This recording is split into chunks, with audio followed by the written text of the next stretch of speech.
At the Dragon Capital Academy arena, the boy's body surged with power as he roared that he would tear his opponent apart. His energy flared violently, signaling the start of a dangerous transformation. Observers noticed the rage consuming him, warning that his draconic bloodline was forcing him to lose his sanity. In this berserk form, he could no longer distinguish friend from foe. The system began charging, marking the first second of his transformation. With wings blazing and fire enveloping him, he clashed fiercely with the monstrous beast. The creature roared and struck back, their battle shaking the ground as power exploded between them.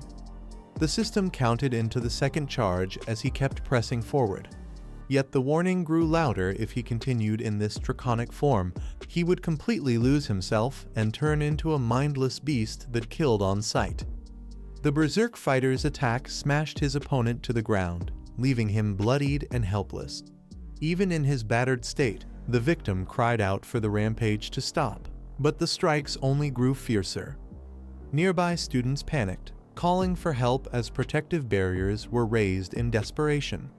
They shouted apologies and begged for stronger figures like the instructors and leaders to intervene before things spiraled further. The crowd erupted in fear, realizing that the berserk boy had lost all sense of control and was even attacking his own people. Some screamed that they had to escape, while others questioned why the teachers had not stepped in yet, worried that Zhang Fang would be beaten to death. From the stands, a woman urgently pleaded with the vice principal to halt the fight, pointing out that the boy had completely lost control. The vice principal remained tense, noting in shock that despite everything, Lu Fan was still making his move. As the berserk transformation worsened, another fighter stepped forward, declaring that this was the only way to stop him before he fully turned into a beast. The system displayed 3 seconds charged, the tension rising with each moment. With determination, he clashed directly against the rampaging foe, shouting that he would be the one to end this madness. Their blades and powers collided violently, shaking the arena. Unleashing a powerful skill, he activated dragon language replication, leaping thunder. Lightning crackled around him, charging the atmosphere as the ability prepared to strike. Bolts of thunder rained down, chaining from target to target with overwhelming force. The berserk boy screamed in agony as the replicated skill amplified the damage, combining the dragon's might with the user's own strength. The berserk fighter coughed violently, crying out in pain as lightning tore through his body. Desperate, he begged for mercy while the devastating attack continued to surge around him. The replicated thunder skill chained relentlessly, striking one target after another. The power grew stronger with each jump, spreading chaos as more screams filled the arena. Those caught in the attack writhed in agony, unable to resist the overwhelming force. Panic erupted among the crowd as they realized the blast could spread into the audience.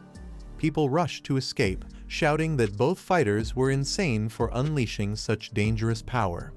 From the stands, the vice principal and others demanded Lu Fan stop immediately, fearing he intended to kill. Amid the crackling destruction, Lu Fan calmly walked forward, lightning still surrounding him. He reassured the vice principal not to be nervous, explaining that he wasn't after their lives, his words carrying a chilling certainty.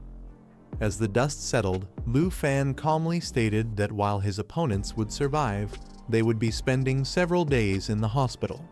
The werewolf transformation was finally undone, the enemy's stamina fully depleted.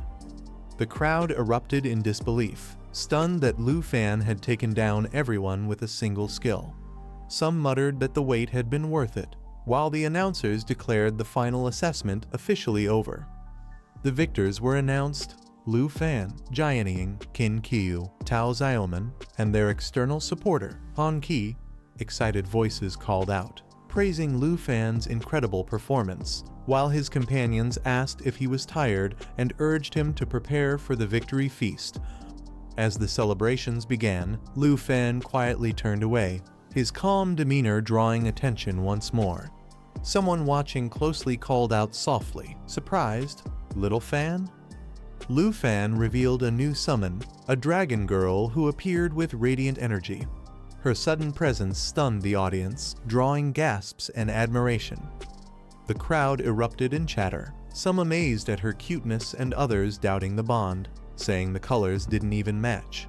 Many admired her, with some joking about wanting to hug her, while others recalled Lu Fan's past battles and marveled that someone could truly tame such beings. His opponent struggled to rise, staring in disbelief at the dragon girl by Lu Fan's side. Shocked, he demanded to know if this was really his dragon and questioned what Lu Fan was planning to do. Instead of panicking, the man tried to reason with him. He asked if pressing the advantage was necessary, reminding Lu Fan that this was not a battlefield and questioning if there was truly a need to kill him. The dragon girl released the Fountain of Life, a radiant green light that spread across the arena. Its power continuously restored the health of all friendly targets, surrounding the fallen fighters in healing energy. The battered opponent looked up in disbelief as his wounds began to mend. He muttered in surprise, realizing that Lu Fan was actually healing them instead of finishing them off. Relief mixed with shock as the pain started to fade. Standing firm, Lu Fan explained coldly that in the future, they shouldn't waste time playing chess with terrible players. He added that hanging around Funyun Pavilion would only drag them down further. One of the defeated fighters trembled, clenching his fist tightly. Words stuck in his throat as he struggled to respond, his pride shattered by Lu Fan's overwhelming dominance. The defeated fighter roared in frustration, refusing to accept the outcome. He couldn't believe that despite his fierce training and strength, he had been brought down so easily. Crying out, he proclaimed that he was the fastest in the blood-clad army and had even been promoted to the Third Order.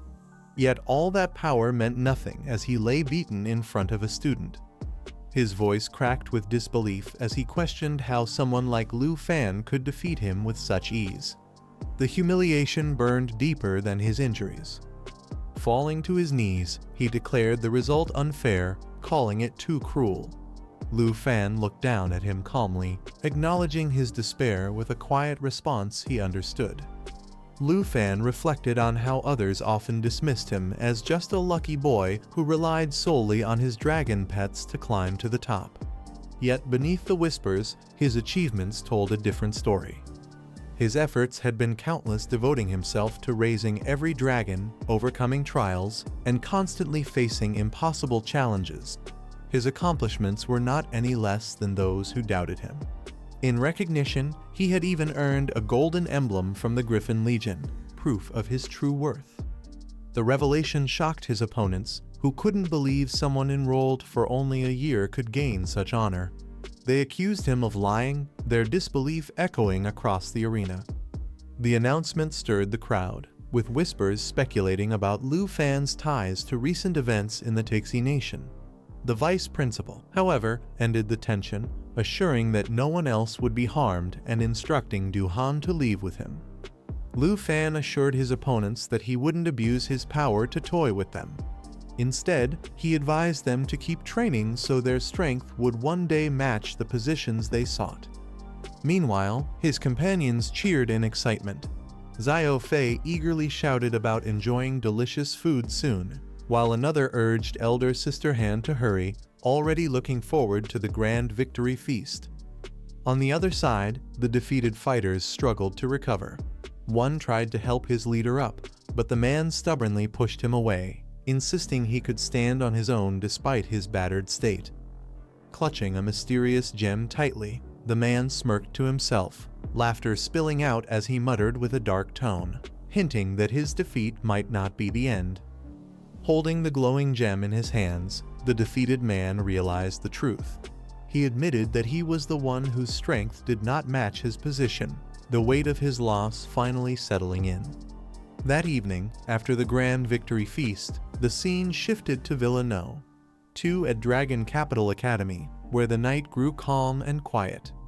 Lu Fan stepped outside with a satisfied smile, remarking on how delicious Auntie's cooking had been. Every meal she made was always perfect, leaving him content. He chuckled to himself, recalling that once Auntie studied the scroll given by his senior sister, her cooking would not only taste better but even grant stronger buffs, making the future meals something to look forward to. As Lu Fan entered his room, he froze in shock. Lying on his bed was Jianying, dressed in a way that left him completely stunned. He turned away in silence, unsure of what he had just walked into, his mind struggling to process the scene. Confused, he questioned why Jianying would be in his bed and dressed like that. He wondered if his eyes were deceiving him, unable to believe what he was seeing. Trying to make sense of it, he nervously blamed the mushrooms he had eaten earlier. Doubt crept in as he wondered if Auntie's cooking had finally gone wrong, making him hallucinate. This is the end of the video. If you guys want to see the next part, then don't forget to subscribe and like the video.